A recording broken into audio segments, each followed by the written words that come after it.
Hello good morning friends. வாங்க இன்றைக்கி நம்ம டேஸ்டியான அட் த சேம் டைம் ஹெல்த்தியான ஒரு பிரேக்ஃபாஸ்ட் பார்க்கலாங்க. என்னென்னு பார்க்குறீங்களா? கோதுமை மாவு தோசைங்க. இந்த கோதுமை மாவு தோசை நான் என்னோடய ஸ்டைலில் செஞ்சுருக்கேன். என்னென்ன பொருள் போட்டு எப்படி செஞ்சுருக்கேன்னு நம்ம வீடியோவில் போய் ஃபுல் வீடியோவும் பாருங்கள்.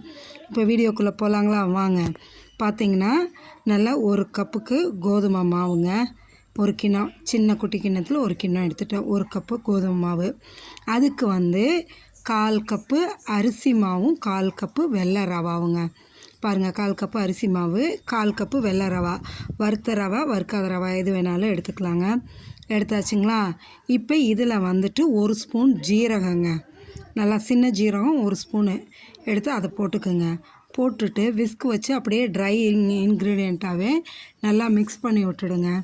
மிக்ஸ் பண்ணிவிட்டு நல்லா இதுக்கு தேவையான அளவு தண்ணி ஊற்றி நல்லா விஸ்க் வச்சு கலக்கிடுங்க. விஸ்க் வச்சு கலக்கும்போது நம்மளுக்கு லம்ஸ் இல்லாமல் நல்லா அதை கட்டி இல்லாமல் வந்துடும். இதுக்கு தேவையான அளவு உப்பு போட்டுடலாங்க.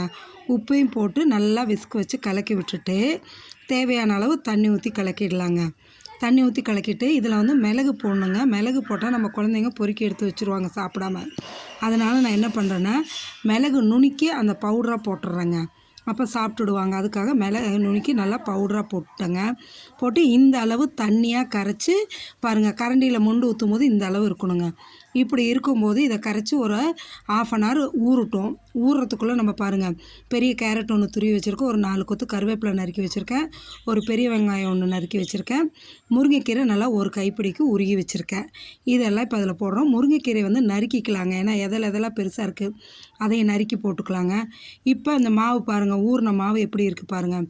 இதில் அந்த வெங்காயத்தெல்லாம் நல்லா உதுத்து விட்டு போடுங்க. வெங்காயம், கேரட்டு, இந்த கருவேப்பிலை எல்லாத்தையும் உதுத்து விட்டு நல்லா, ஏன்னா ஒன்றோட ஒன்று ஒட்டாமல் நல்லா தனித்தனியாக வரட்டும், அதுக்காக உதுத்து விட்டு போட்டு பாருங்கள். நான் முருங்கைக்கீரையும் நறுக்கிட்டுங்க, முடிஞ்ச அளவு நறுக்கி அதையும் போட்டுருங்க.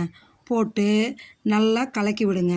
கலக்கி விட்டுட்டு தோசை ஊற்றலாங்க. இதுக்கு கார சட்னி நல்லா ஆப்டாக இருக்குங்க, டேஸ்ட்டாக இருக்கும்.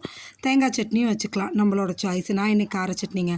பாருங்கள், தோசைக்கல் காஞ்சதும் நம்ம தோசை ஊற்றுற மாதிரி எப்பொழுதும் ஊற்றாமல் கல்லில் அவுட்டர்லேருந்து அப்படியே ஊற்றிட்டு வரணுங்க. அப்போ நல்லா இதுமாரி வரும். மெலிசாக தேய்ச்சி எடுக்க முடியாது, ஏன்னா எல்லாம் வெங்காயம், கீரை, கேரட்டெல்லாம் இருக்குல்ல, அதனால் இதாகும். ஊற்றிட்டு சுற்றி 1 ஸ்பூன் எண்ணெயை ஊற்றி நல்லா வெந்ததும் திருப்பி போட்டுடுங்க. சூப்பரான ஒரு ஹெல்த்தியான டேஸ்டியான கோதுமை முருங்கைக்கீரை தோசை ரெடிங்க. இதை நீங்கள் மார்னிங் பிரேக்ஃபாஸ்ட்டுக்கும் செய்யலாங்க, நைட்டு டின்னருக்கும் செய்யலாம். டின்னருக்கு செய்கிற மாரி இருந்தால் முருங்கைக்கீரையை அவாய்ட் பண்ணிடுங்க. நைட்டில் கீரை சாப்பிடக்கூடாது. காலையிலன்னா கீரை போட்டு செஞ்சுக்கலாம். கீரையை மட்டும் அவாய்ட் பண்ணிவிட்டு மீதியெல்லாம் போட்டு நைட்டு செய்யலாம். பாருங்கள், சூப்பரான கோதுமை தோசை முருங்கைக்கீரை போட்டது, சட்னி, கார சட்னி வச்சு சாப்பிட அவ்வளோ டேஸ்டியாக இருக்குங்க. ஹெல்த்தியானதும் கூட. நீங்களும் மறக்காமல் இதேமாரி உங்கள் குழந்தைங்களுக்கும் செஞ்சு கொடுங்க. நீங்களும் சாப்பிட்டு பார்த்துட்டு எப்படி இருக்குன்னு எனக்கு கமெண்ட் செக்ஷனில் சொல்லுங்கள். மறக்காமல் நம்ம சேனலை லைக் பண்ணுங்கள், ஷேர் பண்ணுங்கள், சப்ஸ்கிரைப் பண்ணுங்கள். Thank you friends.